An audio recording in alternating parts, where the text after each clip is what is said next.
A special episode, Sholem Dolgoy's retirement. All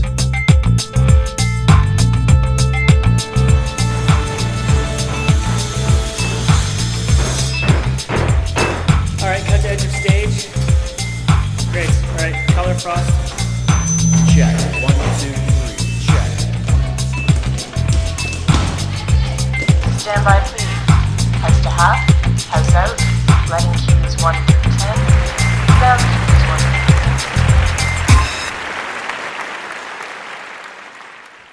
Welcome back to The Title Block, the show about Canadian theatre designers, their history, and their craft. And as always, I am your host, Michael Cruz. And on this episode, we return once again to a conversation with lighting designer Sholem Dolgoy. Now, my goodness, it has been exceedingly busy for me this fall, so I apologize for the long gap from Susan Benson to now. But I wanted to bring you a conversation that I recorded live in September with Sholem Dolgoy.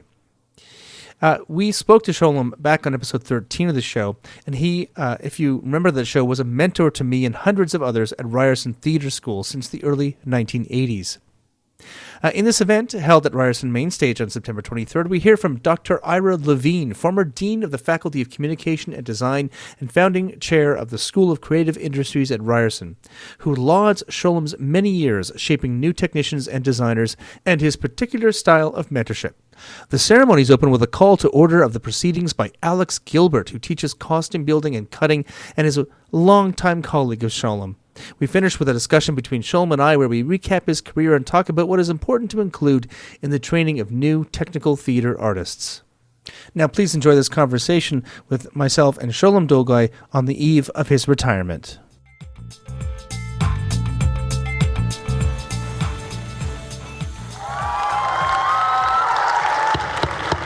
Welcome, everybody.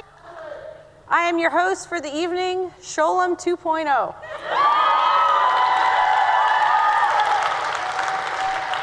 This is as much as we are here to celebrate the career of Sholem Dolgoy, this is also an evening to celebrate the Ryerson Theatre School and School of Performance community.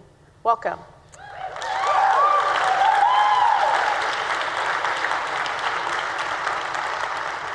We have alumni here and colleagues here from all decades of Sholem's teaching career.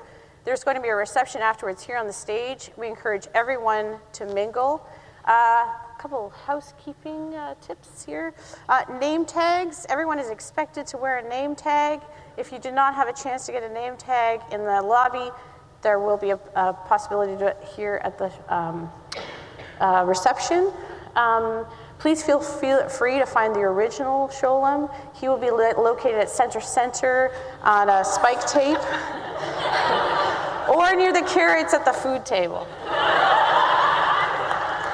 To keep the train of knowledge running and fun, running smoothly and to be sure that this evening gets a grade of A+, plus, minus, here's this evening's schedule. At 1940, Ira Levine is going to come up and speak. 1950, we were going to have a video and chat. 2005, you're going to have an interview. 2035, there will be a finale. 2045, the reception on this stage will begin. There will be carrots and chocolate and some light snacks, and it is a cash-only bar. Very important. 2100 hours, the bar over on Yonge and Gould will open. It's the warehouse on the 3rd floor. 2200 hours, which is 10 o'clock. The party here has to end. And here's Sholem Dolgoy.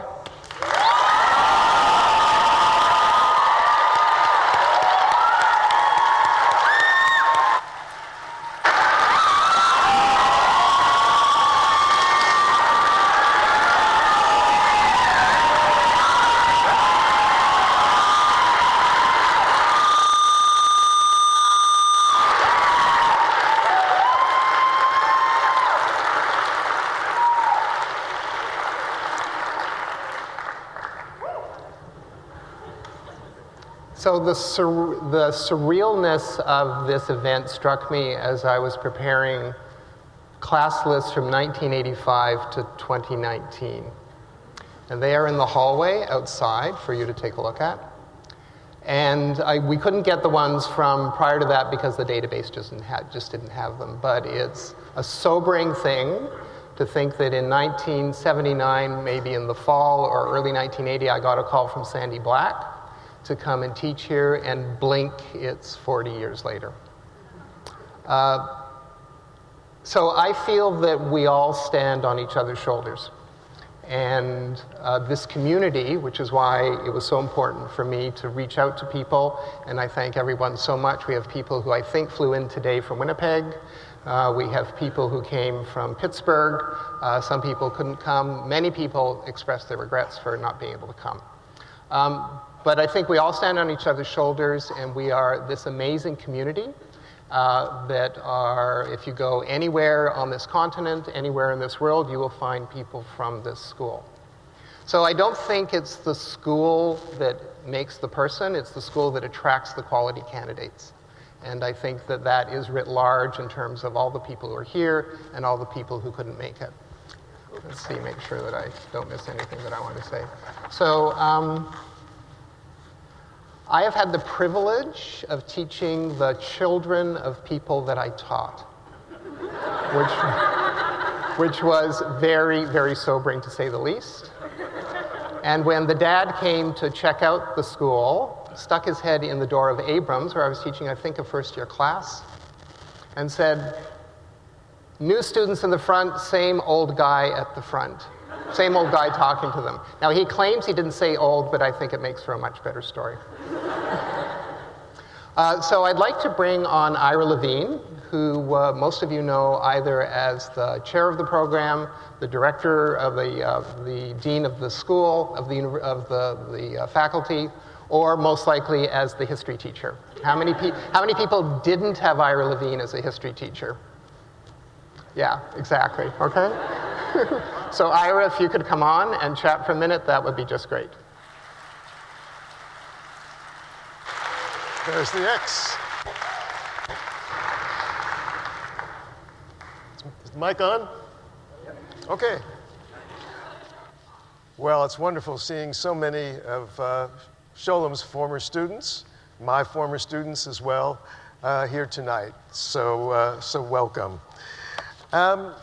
You've heard Sholem say that he started teaching here at Ryerson Theater School and now the School of Performance virtually 40 years ago. I started reflecting about that. I mean, when you think about it, that's a pretty extraordinary duration. I mean, how many theater gigs last 40 years? And so I went back a little into history just for comparative purposes. There was Shakespeare at the Lord Chamberlain's Men, which changed into the King's Men. But even there, it was a mere 22 years. Well, then I thought about another famous theatrical duration. James O'Neill, father of Eugene O'Neill, immortalized as James Tyrone in O'Neill's great play, Long Day's Journey into Night. And James O'Neill, James Tyrone, were famous for the production of The Count of Monte Cristo. James Tyrone had the lead in that show. He played it 6,000 times. But that only took 30 years. So again, just doesn't compare to Sholem's time teaching for us here at Ryerson. And his sustained record of teaching excellence over that period of time is truly extraordinary. So Sholem came here as a part-time teacher, and there came a time when he was keen to move into the ranks of full-time tenured faculty. The only problem was he had a diploma from the National Theater School, not a bad credential at all. It could open many doors, but at that time, this was now well into the 1990s, Ryerson was transitioning from a, whatever it was, a Polytechnic Institute, a Polytechnic University, into a full university, a full comprehensive university. and an NTS diploma was just not going to cut it for a permanent faculty position. And so I was in the dean's office at the time, and Sholem came to see me, and we talked about his aspiration to enter into a master's program because that was the minimum requirement. He had a pretty clear idea of what he wanted to do in terms of a master's thesis, which was going to be very valuable study. The challenge was getting into York without a bachelor's degree. So I recall getting on the phone to the dean of graduate studies at York, fully prepared to try to sell that dean on Sholem's merits. In fact, it turned out to be a very, very easy sell. The folks at York, and certainly within his future graduate program at York, were well aware of Sholem's reputation, both as a teacher, but also, of course, as a theater professional. And they were only too happy to accept him into the graduate program, where he did a splendid job, got the master's degree, got his tenured position, and became a tenured professor. I don't recall exactly when it was, but it was sometime around the turn of the century. The 21st century, just to be clear on that. Now back to 1980. When Sholem began teaching at Ryerson, the production program provided a diploma after 3 years. A darn good diploma, but still a diploma. And this was the case when I joined Ryerson in 1987 as well. Since then, of course, the production program has evolved, like the other programs in the theater school and the School of Performance, into its current status as a 4-year BFA program, with a number of curricular overhauls to keep pace with the changing demands of industry. And Sholem has been instrumental and indeed a primary driver of the changes needed to maintain the currency of our teaching and our courses over all that time. And this work suggests a truism of Sholem's career as an educator. To put it simply, for Sholem, students always came first. Sholem really cares. He has always cared about his charges and has always showed a great deal of patience while mentoring them, you, and guiding them through the difficult challenges that they may have faced.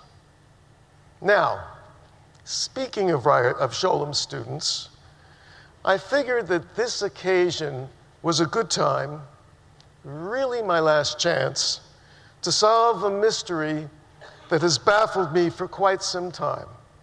Namely, what does it mean to be Sholemized?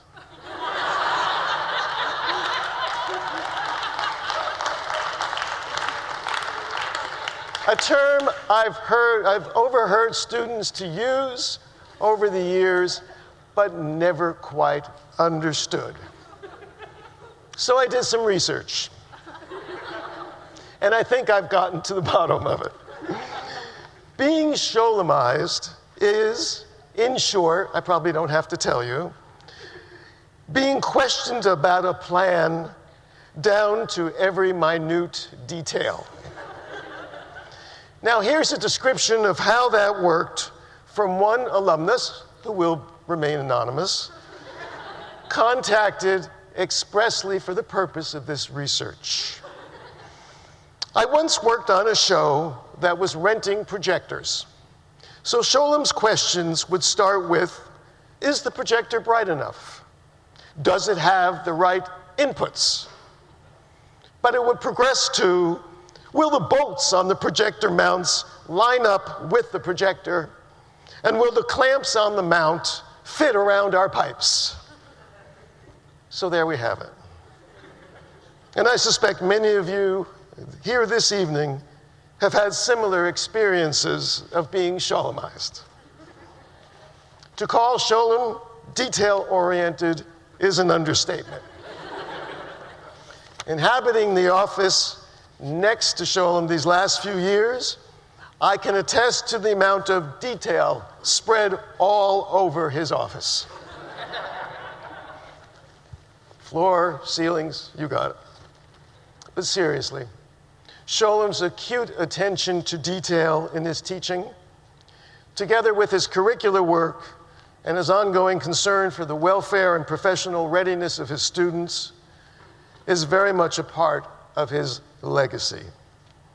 These complement another part of that legacy, and the most enduring part, namely the great many designers, stage managers, and so many other production professionals who have entered and departed his classrooms for active careers in the performing arts. That's a legacy worthy of our highest regard and our collective appreciation. Thank you.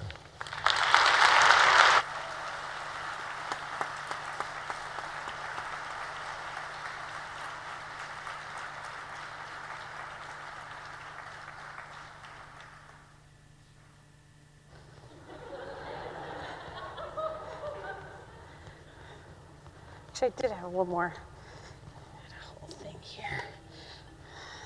Except I don't know how to do it with a beard on. Sholem, come on out. We're going to have our video and chat now.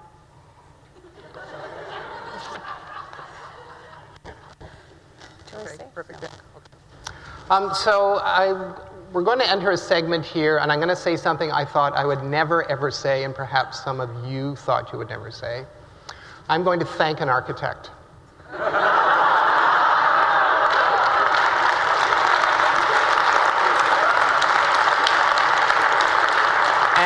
And if things have gone well, is Mike with us today?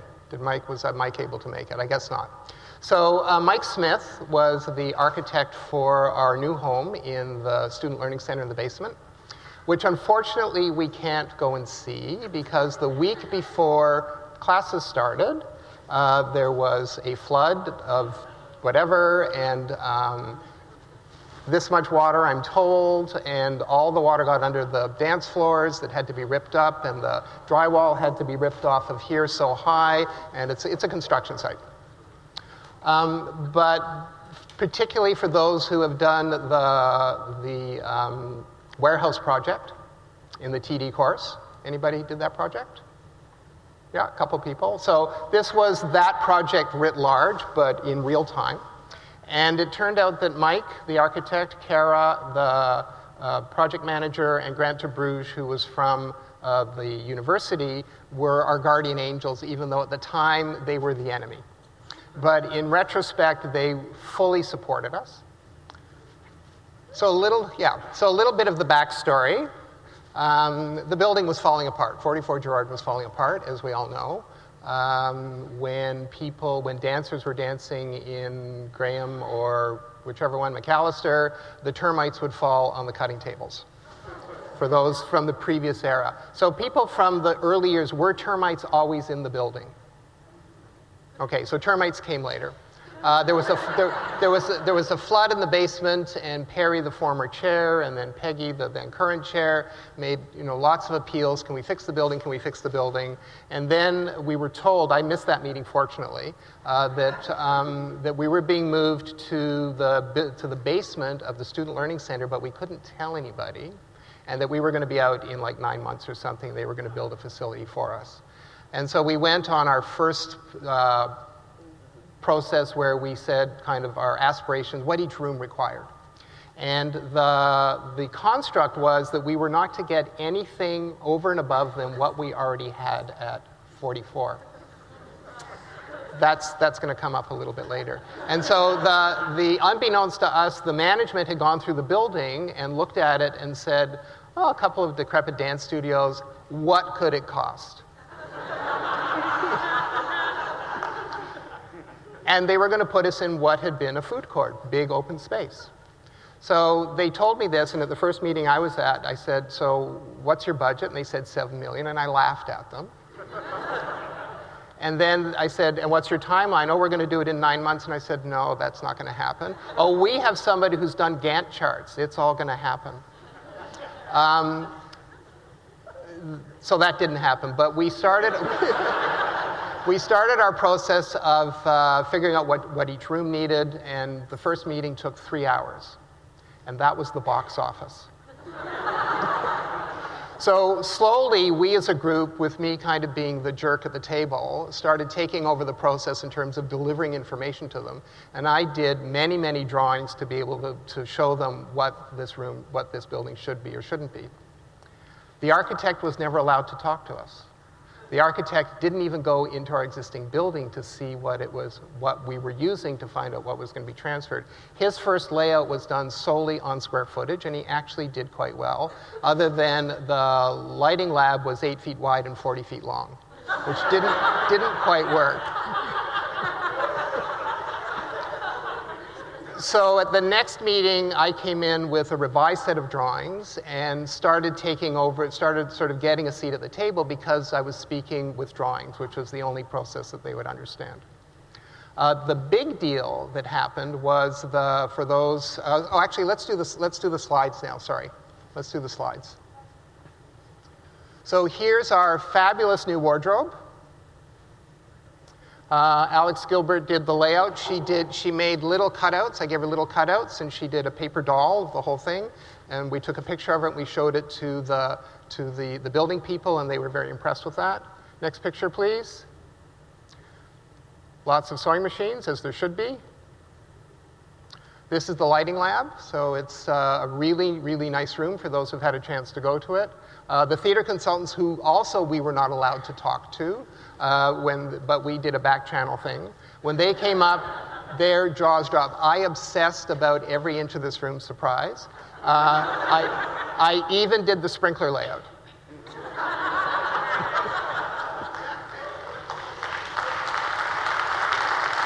Because how often have you been hooped by the sprinklers? Right? Okay, next slide, please. So we are no longer the theater museum. Okay, that building is probably the best equipped small theater in the city in terms of LED technology and control, and audio as well. Okay, next one.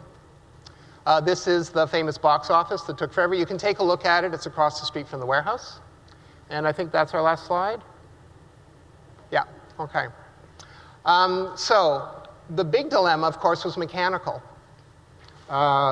Big empty space. I walked in the first time, and there was an air supply on one side and air return on the other. And I said, oh boy, because we're going to chop it up into all these little spaces.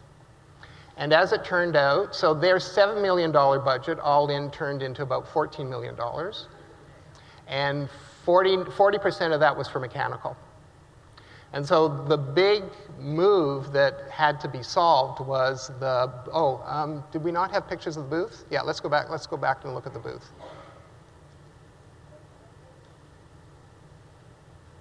Are we up on screen? 1 sec. Okay, so here we go. So, and there should be a reverse shot from the, there we are. So the booth, so everybody remembers the booths in the studio theater. For most of the people, it's called Abrams, but from a previous generation, not some, you wouldn't know that. Tiny little cramped space. We are now the control of the Starship Enterprise. In terms of space and all that kind of stuff, there's a proper audio room with windows, can see over, et cetera, all the stuff that we need. So I was concerned that I needed height for the lighting lab. I wanted 10 feet. We had 28 feet total. So I know I wanted 10 feet for the lighting lab. And then that left the rest of the space. I had to conjecture, because we weren't allowed to talk to the architects, how much space the mezzanine slab would take, how much mechanical would take up, and then figure out what the height to the grid would be, which we figured 12 feet was good, and where the staircase to the control booth would be, particularly for wheelchair accessibility. And had to redesign how the staircases worked and the slopes. And it's a good thing I did, because the drawings that came out, and this is instructive for anybody who may end up in this situation. The drawings that we got, the first set of drawings, architects and engineers generally don't do sections, discovered. And everything was really vague except the staircase. And the staircase was detailed down to the nth degree, and as I learned from a good friend of mine who's an architect, because stairs are really, really hard. And if I hadn't jumped in really early, then all the ergonomics of that, the sightlines of that room would not have worked out. So, and it was in that process that we got a seat at the table. And then it came to technology, because we weren't supposed to get any more than what we had. So there I am at the table saying, so you're going to move us into a new building and give us 40-year-old technology. Scott, how many? How many lines, how many data lines did we plan and how many did we put in? We planned for about 350 and we ended up with about 280. So there's 280 lines of data in that room. Everything talks in the building, everything talks to everything else. It's truly modern technology. So back to, we are no longer the theater museum, which is really good. Okay?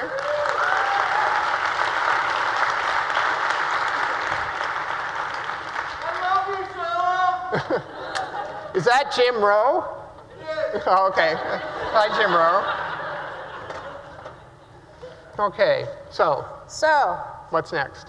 Michael Cruz is going to do an interview with Sholem, graduate, paramedic, medical student, lighting designer, Renaissance man, fabulous human being, host of the podcast Title Block. Welcome, Michael Cruz.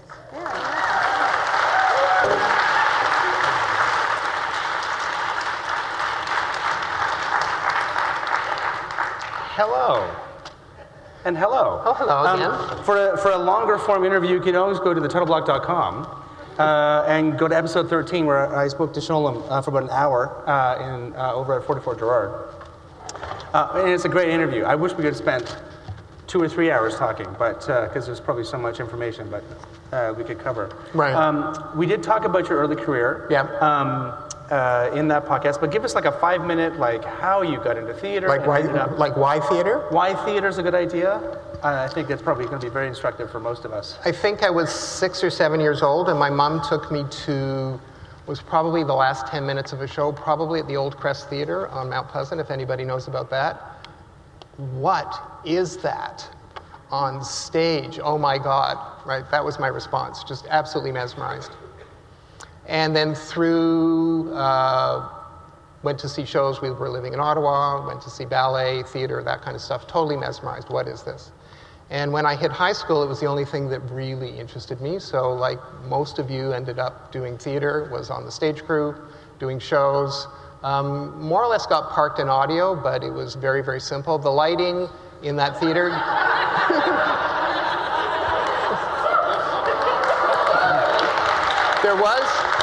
There was a time when I thought I might do lighting and sound, but somehow it just faded away. I don't know, right? And so theater was the only thing that really interested me in high school. I didn't feel I was university material. So when I graduated, shortly after graduation, I got a job as the technician in Carleton University's theater. And the head technician was getting bored with the job. There was a very good drama club called Sock and Buskin that had the enfant terribles of their time. Sheldon probably knows all of them. So there was Tim Bond, John Palmer, and the guy who ran Canadian Stage, Guy Sprung, were there. And their claim to fame, which is why I was so interested in working with them, is that they had advertised a thing called 1001 Freudian Delights. And packed the theater, dim green light on stage, somebody scampered across the stage, may or may not have had clothing on, and then the audience waited, and nothing happened. And the drama club was desperate for money, and that was their fundraising tool. So they got taken up on charges and so I read about this in the newspaper. I said, I have to work with these people. So I ended up working there and had this little theater with nobody to say no. So there were jazz, there was concerts, there was bad dance school. Anybody ever done bad dance school? And plays. So I got to play, and it was fairly well equipped by somebody who had a background in television. So there were joy plugs and state-of-the-art strand lighting pattern 23s, 264s, 123s, 49s for those who want to get nostalgic, and an auto transformer board with a patch panel.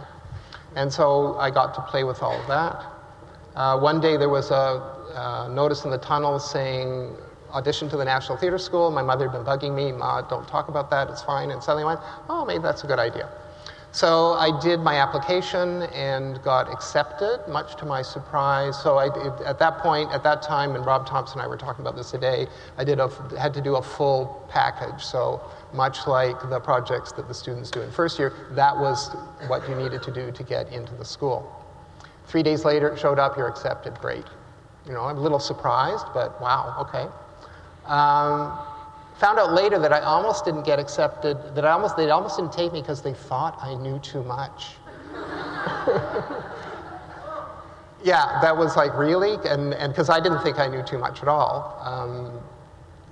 But I knew more about teaching than they did because my parents were teachers. And I had done some tutoring in high school and said, wow, this feels really good. But thought that if I'm going to be a teacher, I want to really, really know what I'm talking about. And so I want to learn my profession first. Yeah, that's awesome. Yeah. For more about the great and fantastic career that you've had, you can go to the episode. Yeah. So we won't cover much of that today. Right. Ryerson Theatre School, but prior to when it was a university, right. It still has a fantastic reputation, but there was a reputation about a very specific type of training you got here. And when you arrived in, 1982? Here in 1980. 80. Yeah. What was the state of the lighting program, and how, first of all, how did you get hired? We talked about a little bit about that on the podcast, but tell us about that conversation with Sandy Black, who at the time was the head of the theatre school. Right, yeah. Actually, I'll go back a little bit. So I arrived back in Toronto in 1973, and I'm working at Toronto Free Theatre, which is now Berkeley Street. And so at that time, I hired some people. Bill Chesney I hired. Worked with people, so Brenda Clark, if she's here, Bruno Huckabard, Des McAnuff, if everybody knows who Des McAnuff is. Those were all people who were at the school, and they were helping us do shows at Toronto Free Theatre. But the thing that really intrigued me, anybody here had Peter Hiscox as a teacher? Okay, I just heard he died a year ago, which was very sad. So I got a call from him, could he come down and do a test? And I said, sure, and he came down, and he blew up a speaker. Ran, I think, 120 volts through it with a microphone, and it's a cube, and recorded it, and then slowed it down so that people could hear what the reverb was in the room. And I thought, this is really cool. This is a very interesting school. And then Sandy Black called me up because he needed people to have stagecraft experience. And I said, well, the only thing I've got is we need to move seating risers around.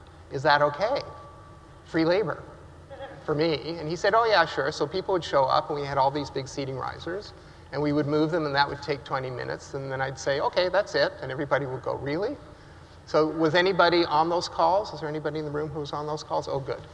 Because I didn't think it wasn't a great experience, but I had free labor to move the seating around. So then I got a call from Sandy saying, would I come and teach lighting? And I'd done a tiny bit of teaching at Humber. I think I'd done a little bit of teaching at National Theatre School. But frankly, I think in retrospect, it was too soon. And I thought, I'd had my checklist of all the things that I wanted to do. Teaching was one of them, but that came sooner than I thought. And so largely I was making it up as I was going along.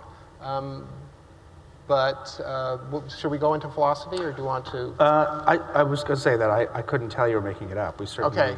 Well, by the time you came along, I'd already kind of had some moves down. That's good, because I was there in the early 90s, so I would think in 10 years you would learn something. Right. And to that point, so everybody knows about Malcolm Gladwell's 10,000 Hours? Okay, so in roughly about when I started teaching here, I was working more with lighting than I had. So I've been a TD, PM, by the way, doing the lighting design, because that's what I really wanted to do, but had that split. And as you know, if anybody's worn those two hats, that when when the lighting designer, production manager under the same hat is faced with the choice, the production manager usually wins. And so I was now working for the National Ballet, working mainly in lighting and learning a huge amount because I was really, as Peter McKinnon can attest, I was the accidental tourist at the National Ballet of Canada because I came from theater. But Dieter Penshorn, the then production manager, I'd worked for him, I'd been the assistant at the opera company and been given 3 shows to light. One went well, one went okay, and one went horribly badly. But he was impressed with how quickly I called up the channels and that, could focus on those kinds of things and help solve a problem with the crew because the crew were fighting. And so he hired me to do that, and I learned on the job, which was great. But that was really, I think, the beginning of being a lighting designer as opposed to wearing many, many hats. And so the 10,000 hours, I think, is really true, that when I look at the arc of my design career, it wasn't for another 10 years that I could feel comfortable saying I'm a lighting designer. And I even remember saying to a class who looked quite gobsmacked, well, when I grow up, I want to be a lighting designer. So there's the teacher saying that. It's like, so what does that mean? But that 10,000 hours to get there. And so that paralleled the teaching. And so in those early years, I think I had the idea of what I wanted to do, but not the game plan really worked out as well as it became later. It kind of begs the question of what we need to teach people to become a theater professional. I know that a lot of people, because it was for many years a vocational program, more or less, you would go there, you would learn how to be a theater technician, you get some technical direction, some production management, stage management, maybe some arts management experience, which we'll talk about in a second. But the expectation was you'd come out as a technician. There were opportunities to design, there were opportunities to be a leader within that context.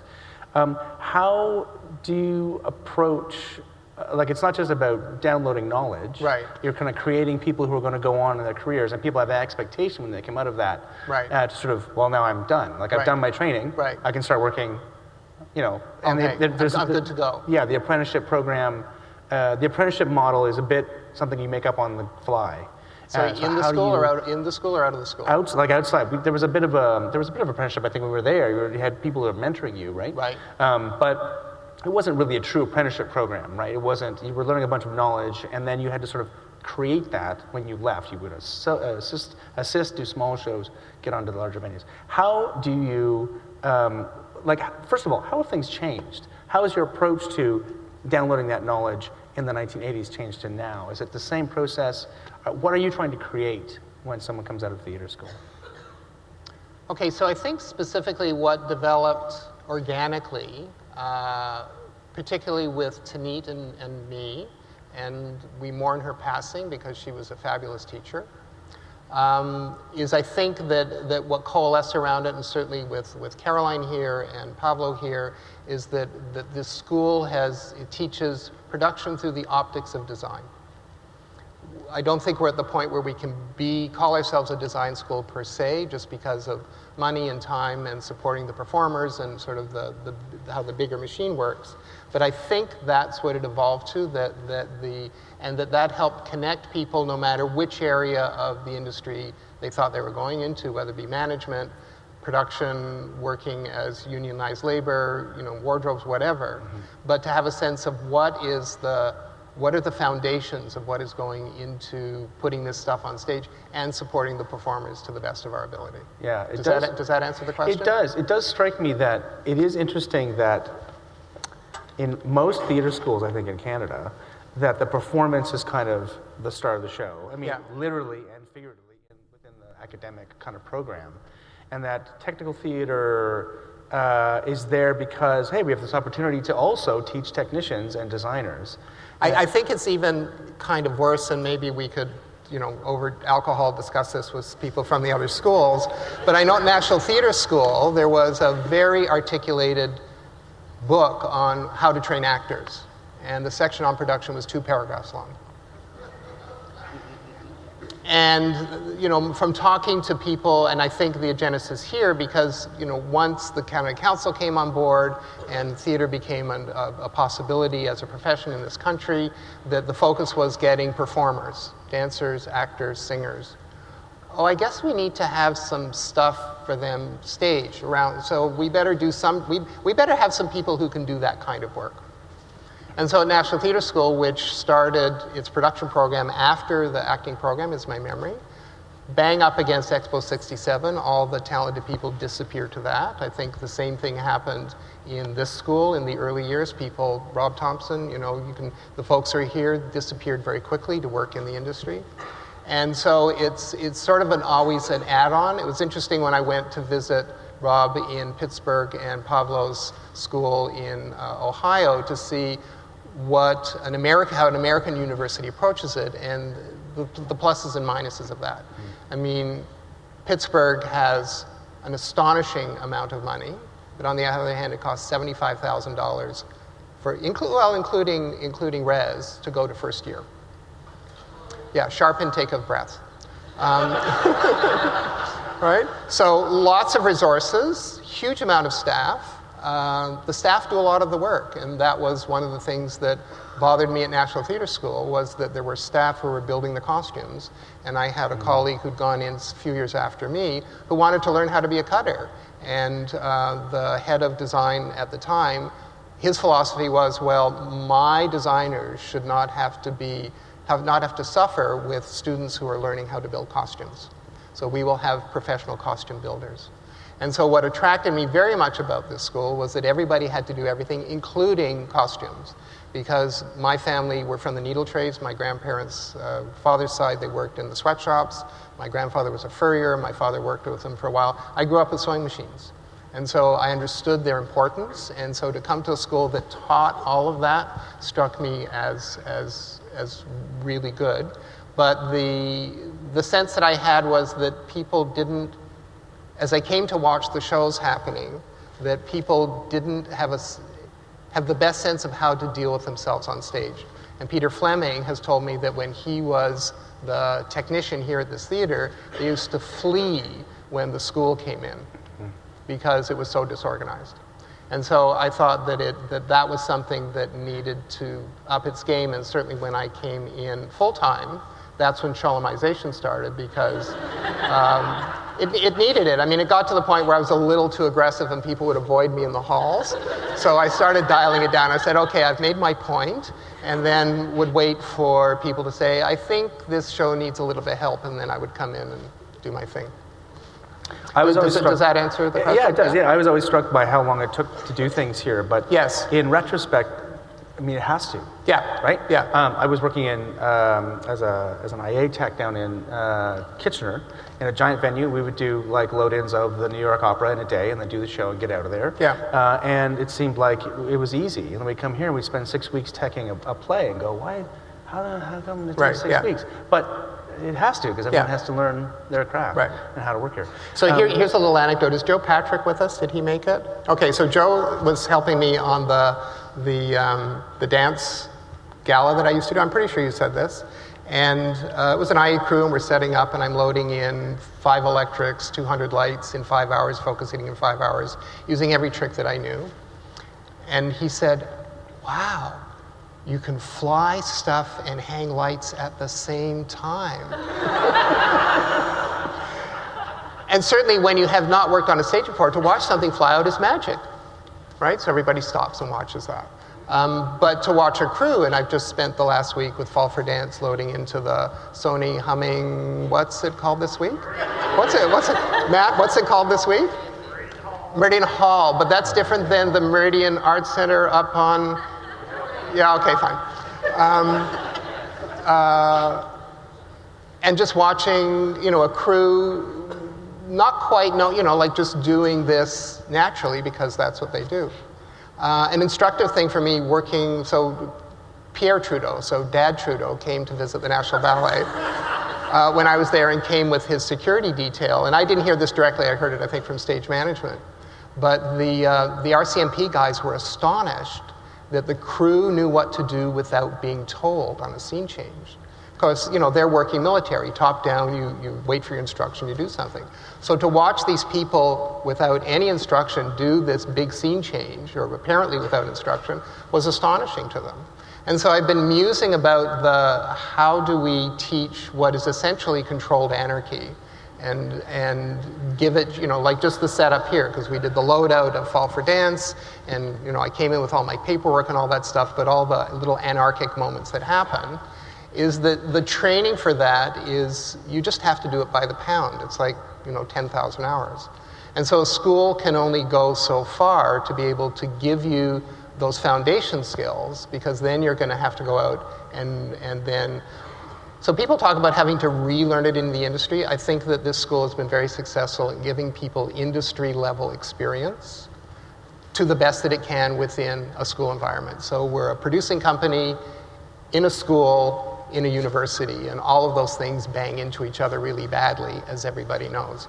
Ash Sampson, if she's here, talked about the dilemma that students didn't have the chance to learn the arc of working a 4 or 5 hour call because, oops, I've got to go to my class, right?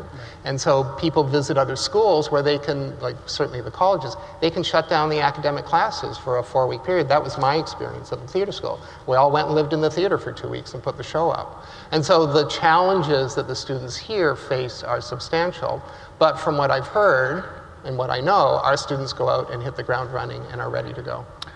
I certainly felt well prepared. I think my cohort in 1994 would probably agree. Everyone worked in the business. We were also working outside of the school, occasionally, to sort of, even though we weren't allowed. Yeah, and just to say that the other thing, and there's some people here, that the strength of this school to me is the professionals who have come in teaching part-time at atrociously low salaries. I can say that now because I'm not employed here anymore.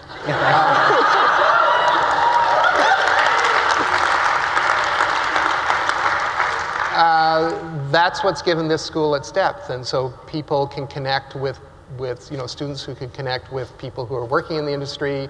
People make connections, get jobs. I know that when I was teaching, all I had to do is say, and the show I'm working on now, and if people were sleeping or all that stuff would be, bolt right up to attention because it made it visceral. And so once I began teaching here full time, it was really fascinating. The phone stopped ringing like that. So I don't know if the word got out or I'd run my course. So that as I developed, improved all the projects, I would build in all those stupid little roadblocks that you would find in the industry and would build them in, and then you would have to solve them. And? I'm sure we loved it every time. It happens. There's something we embraced as part of the experience. Right, yes, yeah, exactly. Okay, so is there anything else that you want to talk about specifically with the philosophy of teaching before we go on to arts management? Yeah, sure. Okay, so how do you approach? The philosophy that I developed was I want to teach everything that I know, but that's not possible. I also want to teach all the things that I wish somebody had taught me. Oh, that hurt. Gee, hope not to do that again. And rolling those two things together, come up with a list of what are the essential things that need to be taught so that when the student fails, as we all have and we all will and all do, that they can get up, wipe their slightly snotty, bloody nose, stagger forward, and solve the problem. So figuring out what those things are so that then people can build their own knowledge base with those small things. As Ira said, thank you, Ira, always support the student, particularly when they're crashing and burning, because that's what a school is for. As Peter Fleming and I would talk about, the student has the right to fail, and that's really, really important, and that gets very difficult when you're putting up a show. Back to the dilemma is a school and a producing company and a school and a university. There was something else I was going to say about that, but let me check the script that you wrote. Right.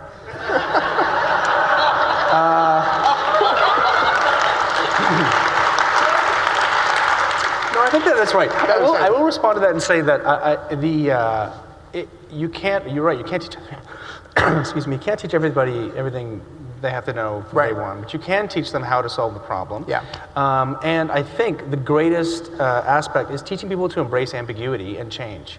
and build a contingency. And I think that's the one thing that you pointed out, certainly in lighting class, I remember learning so effectively is that, yes, that's a great idea, but what's your second and third choice? When you get led down, what did you say? Led down led down the garden path. That's a Rob Thompson. Yes. I think we'll have to thank Rob Thompson for that. Being led down the garden path by the director. Tra-la, here's what we want to do.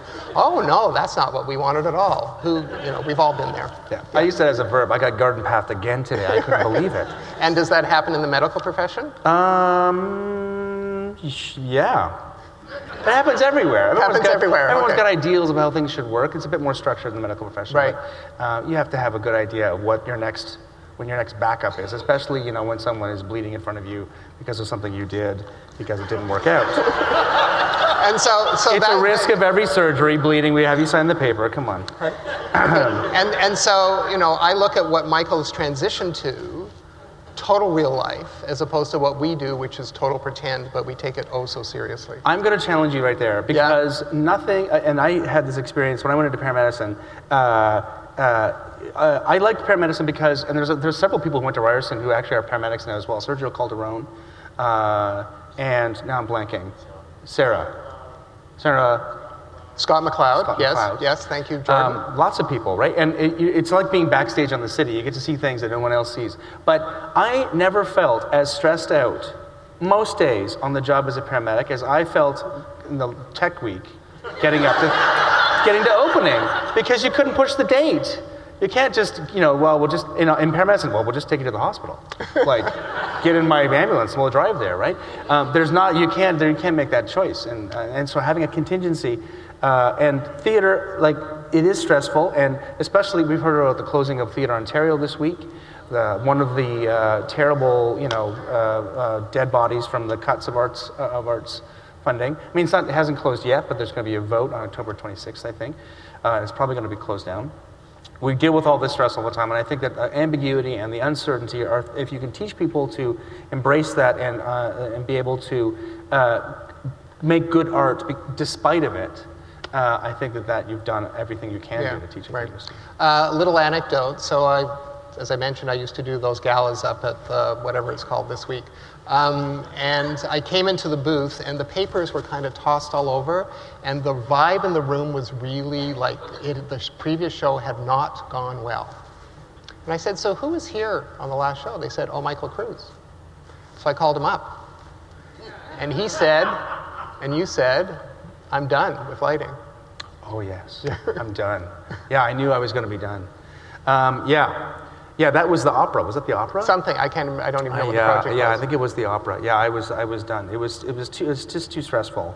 I was looking for new opportunities as well, but I don't know, for people who stayed in the business in the last 15 years since I've left it, 10 years, 12 years, I don't know how you exist every day, because it's a freaking challenge. With budget cuts and more struggles than we ever had, it is a noble profession, and I have a lot of, I think if you listen to the show, I have a lot of concern about the future of theater and certainly theater design. Right. Okay, let's talk about arts management. Okay. Something that the arts management course I took, I forget who taught it. Paul Eck?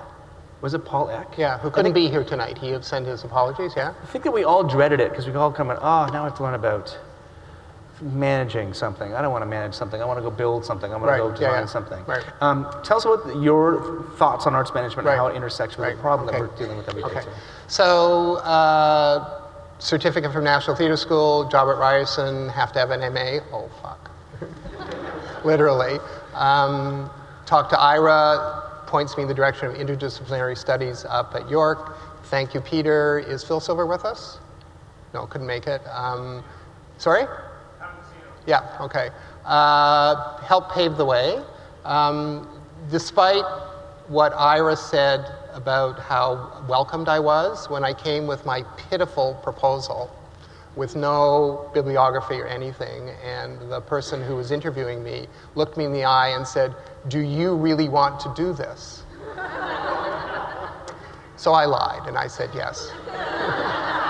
So it was beyond stressful process, but in retrospect, it was a fabulous thing that happened, particularly because then as this place was becoming, from Polytech to Polytech University to University Polytech to a university, that I could, having been quasi-academic, that I could help people with that whole weird world that we're grafted to. I was intrigued by, I'd always been intrigued, actually from National Theatre School on, the inability to have a frank discussion about ideas to resources. Well, if you tried a little harder, if you were more creative, or, all those conversations that we've had, that now that I have the many years of experience, I know how to be in those conversations. But I thought, this is a bizarre world. Well, remind me the anecdote about film. We'll talk about that in a minute. Yeah. So I wanted to know where this came from, and I went on a treasure hunt, and Peter said, let's start with just read everything you can. So I did, and it was largely about the history of producing in this country. And I think we've lost the notion of producing. My theory is that because the Canadian Theatre Agreement talks about the theatre, what is the theatre? Is it the building? Is it the board that we never see? Like, what is the theater? We've lost the idea that there's somebody responsible for putting the pieces of the puzzle together, and that is the producer. That's coming back now. Mitchell Marcus has done an amazing job of being artistic producer. So he doesn't direct the shows, but he puts the pieces together. So I started looking at the history of business management for theater, and I ended up looking at what I call the development of community and policy from 1955, when equity comes back, to 1979, when there was an initiative called the 1812 Committee that went to the federal government to say, the economy's going to the tank, you can't cut funding to arts.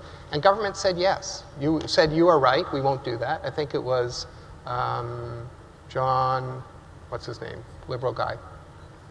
Turner? John Turner. It was John Turner, I think, said yes. And I thought, this is really interesting. This is a community and industry disappeared during the Depression, other than a couple of bright lights.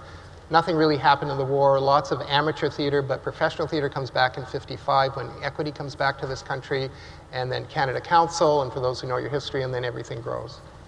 And now they've got enough clout to go politically to say to the government and say, hey, we are a viable industry. So that was my bracket. I looked at the policies of the Canada Council, looked at the development of PAC, looked at the development of equity, the CTA. And out of it, much to mine, and I think Peter's surprise, came that the industry writ large, so the industry, the professions, the councils, and the schools, that whenever the money got tight, the first thing that got cut was management, which is counterintuitive because that's when you really do need your management. And then I looked at where management had been taught in this country, and there have been some attempts, but they died on the vine. There, in fact, was a whole course in management at Ryerson in the calendar, 3 years, all that stuff, and it withered away because they couldn't get enough bums and seats. And at the time, we are doing the curriculum review, and I go, oh, this is about money, duh. I've owned homes, and this is about the management of money. And I thought, well, we're now reviewing the curriculum. We could nest this more into the whole process, because correctly or incorrectly, I perceived that the people learning management were kind of marginalized in terms of the process. There wasn't anything really for them to do on creating the shows, so then they're doing their stuff in the classroom. So I started looking at ways that I could integrate management into more of the courses to pull it as a thread through. The reason being that I had also at that time, I was negotiating for ADC with PACT. And my feeling was that they were not understanding the process and how it worked on stage. Although Colleen Blake was the one who came in with the main schedule in terms of here are the deadlines on her side, but that it was always a fight to get them to understand the ideas to resources equation, and that we as designers were part of that management process. And they would not accept that. Their idea of management was who gets to hire and fire. And I thought, if that's your definition of management, then boy, we're really in a lot of trouble. So I thought if we could train, and the other piece was that there was, up at York, there was a MBA in arts management, and the theater practitioners at the time said, please don't put it in a business school.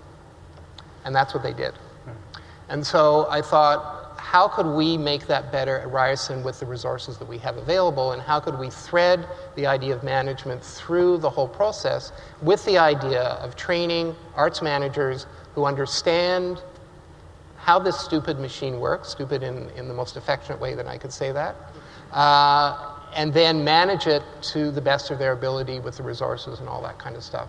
And based on the graduates who've come through that and gone on to that, I think it's been successful. And I think it's really important that everybody who is not management understands what management has to go through.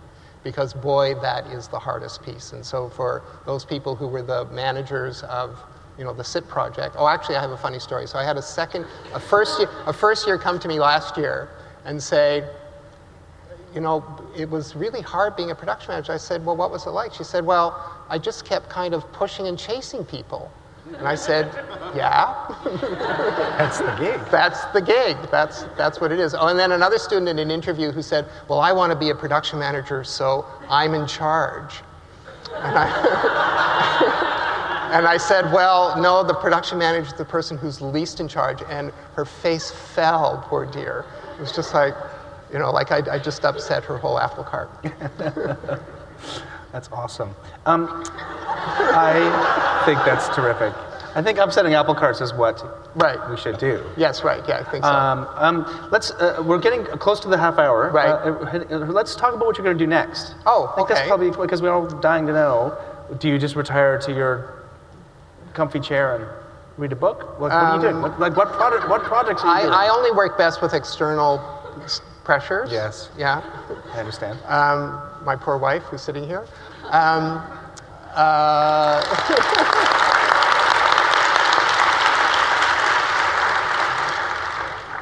So I've had a couple of jobs, which is nice. We're planning a trip to Taiwan and Japan, which is fabulous. I'm hoping to do more scuba diving in February and those times. I had an interesting experience, again, for someone who was a production person. When I was doing not-for-profit, I was staff, very little contact with the board, other than my first year at Calgary, where there was this total meltdown, and we had these meetings with the board to try and put the company back together again. So I think a number of people know the Pia Baumann School of Dance and Creative Movement out in the West End. And they are threadbare. There's no other way of describing it. They're threadbare, and they had to move digs from one facility to another. And I got a call from a member of the board who's an old personal friend. Could I help them with the lighting of their new dance studio? And they were going in, so back to the factory project, the TD factory project, they were going into an old munitions factory at Lansdowne and Bloor. And so it was all that kind of stuff. But I came in, and here were the board, because it's a not-for-profit, board-driven, and they were making the decisions. Some of them not quite the right decision, but just working really, really hard. And I went, oh, I get it. They're in charge. And so all of the vague stories that I'd heard about the board choices, this and that, the other things, some good, some bad, suddenly came completely into perspective in terms of when you're working in the not-for-profit sector. The board is the one in charge, and the buck stops with them. And even John Wilbur talking about how when he was at Shaw Festival, some things that he would talk about with Christopher Newton would end up at board level. And I was puzzled at the time, like why would that happen? Because it involves the spending of money and the choices. So never too old to learn. Always something more, interesting to learn. Well, that's great. We've come to the end of our time. Okay. I just want to say that my time at Ryerson was formative. Right. And you were certainly a giant part of that. So well, thank you so much. On behalf of you. everyone here who's enjoyed being Sholemized and being pushed to think about all the details. Okay, Thank you so much so, for your work. Yeah, okay. Yeah. So let's hold applause. Let's hold applause. Okay.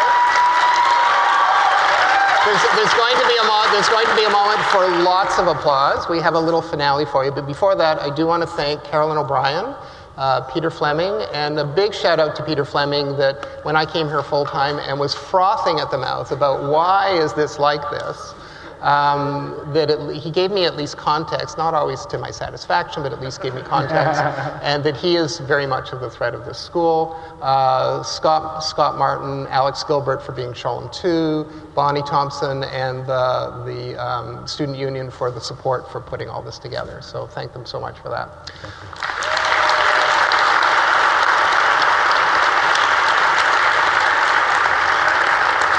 So we have a little finale. I'm going to describe it. Oh, sorry, one more thing, yes? Okay. There's always one more thing. There's always one more thing. Okay, yeah. There's a couple things. Okay. Do you want me to leave the stage, or? No. Then you better Can come I into leave the the good light at stage? least. No. You go. God. Thank you very much. Yep. Oh, thank you. Oops, sorry. Oh gosh, it's like I've never been in a theater before. So we're jumping into the middle. We are a little bit unscheduled, but we wanted to take a minute and acknowledge. We've had a lot of fun. We've had a lot of fun. I think we have a lot more fun things to say. I wanted to take a minute and be just the tiniest bit sentimental. I had the absolute privilege of being in Sholem's classes, and then I had the extreme honor of getting to come back and work with him. It has been a really wonderful thing to be on both sides of that relationship. Thank you, Sholem. When we started talking about things we wanted to make sure we did for this final beautiful celebratory moment, a lot of people reached out and they started asking, is there a scholarship fund? Is there something I can contribute to? Where can I do something to acknowledge the impact that Sholem has had on my career, my life, my time as a student, my time as a current student, for those of you who were in last year's class? And we didn't have an actual answer for that. But we made one up, because that is what we do. And we have learned from Sholem, you can make these things up, and you can believe your own fiction. And so I'm joking, but what we've done is we've put together what we've had trouble naming it. So for a while it was the Tissue Box Fund. So you need to understand the unused tissue. The unused tissue. So one year I got the Tissue Box Award for the best listener. And then we thought about some kind of nutritious snack funding, but that didn't feel quite right. And then we started thinking about what's the thing we really wanted to hang on to. And it's Sholem's absolute generosity with his time, with his resources, how many of us he sat with when we didn't get it the 17th time. Because we were so far off the train of knowledge, the train had left, and we were just sort of sitting there wondering if it was coming back. And there came Sholem, a little handcart, being like, okay, let's do it again.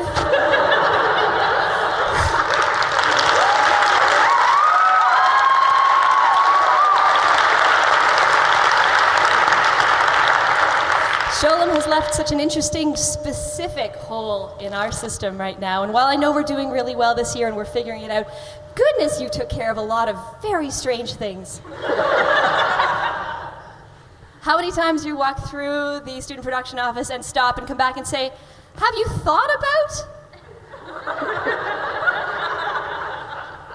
And so to recognize Sholem's generosity with his time, his resources, his desire to make sure that we had thought absolutely all the way through everything, we wanted to put a fund together that is going to be Sholem's Student SOS Fund. There is no one category that we can put that in, because Sholem was generous with his teaching and his knowledge and his time and his support to students, both in their academics and very much personally. And so whether it's buying more Kleenex for the office because it's interview season, or whether it's helping a student who can't necessarily come up with enough money to buy the lighting textbook and would otherwise maybe drop the class, or if it's just another set of speed wrenches, because man, those go missing really fast. We're putting this par can out beside the guest book, and anyone who feels like it, toss something in. We're going to use it as the Sholem Discretionary Student Savior Fund. Can I talk about the speed wrenches? No, we're running out of time. Running out of time. That's fine. Yeah, that's fine. Oh, is it? Okay, fine.